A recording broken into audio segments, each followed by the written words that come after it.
पूर्वक क्रीड़ा करते हुए विराजमान हो रहे हैं। कभी द्वैदय गोपी बीच बीच माधव, दो गोपियों के बीच में एक माधव, आपने गलगलियां दे रखी है।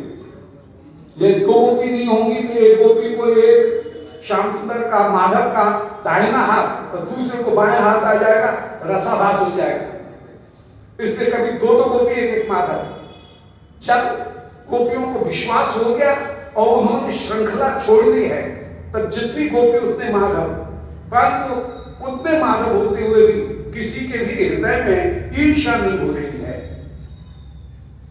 सब को लीला शक्ति ऐसी अनुभूति करा रही है जैसे रस्सी में आग अग्नि को बांध करके घुमाया जाए तो अग्नि का गोला पूरा दिखता है। ऐसे ही श्याम सुंदर इतनी तीव्रता से नृत्य कर रहे हैं कि मेरे साथ में मंडल में मध्य में शंकु में भी प्यारे नृत्य कर रहे हैं और मुझे ऐसा लग रहा है कि चंद्रावली जी के साथ में, अन्य श्यामला जी के साथ में, भद्रा जी के साथ में भी ये नृत्य करते हुए विराजमान हो रहे हैं। इसलिए क्रिया में मान नहीं। अन्य गोपियों में भी यही प्रतीति हो रही है कि मेरे साथ में नृत्य है, दूसरों के साथ में नहीं है, या तो मेरे साथ में नृत्य है या शंकु में जो श्री राधा माधव विराजमान है उनके साथ में नृत्य है।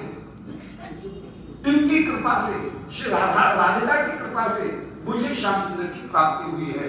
अतः स्वपक्ष, प्रतिपक्ष तथा सपक्ष, स्वरूप पक्ष, सभी पक्ष एक सूत्र में बंधे हुए हैं और कोई किसी के साथ में इस समय ईर्ष्या नहीं कर रहा है।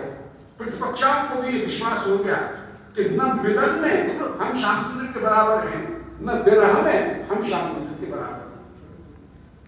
विरह में देख लिया कि हम तो एक कुशलता से पूछ रही थी और श्री राधिका वहीं मूर्छित होकर के गिर गई, हाथ नमस्कृष्ट कहकर। और मिलन में भी हमने देख लिया कि हमको छोड़ करके श्याम सुंदर श्री राधिका के साथ में अलग कुंज में पधारे। अतः प्यारे को यदि प्राप्त करना है तो श्री राधिका की अनुमति से ही श्याम सुंदर को प्राप्त होंगे। ऐसे दुर्घट घटना पटिए से जो रास, जहां पर स्वपक्ष, प्रतिपक्ष तथा सपक्ष और स्वरूप पक्ष चारों पक्षों को एक साथ लेकर के नृत्य करना, अलग अलग नृत्य करते ही हम कहेंगे, पर एक साथ लेकर के नृत्य करना, ये विरुद्ध धर्माश्रयता कहीं सिद्ध होती है। तो वो यावानहम यथा भावः यद्रूप और गुणकर्म, ये वीर नायक के जो गुणकर्म हैं उनको प्रकट करने के लिए ये रासलीला विशेष रूप से प्रकट हुई।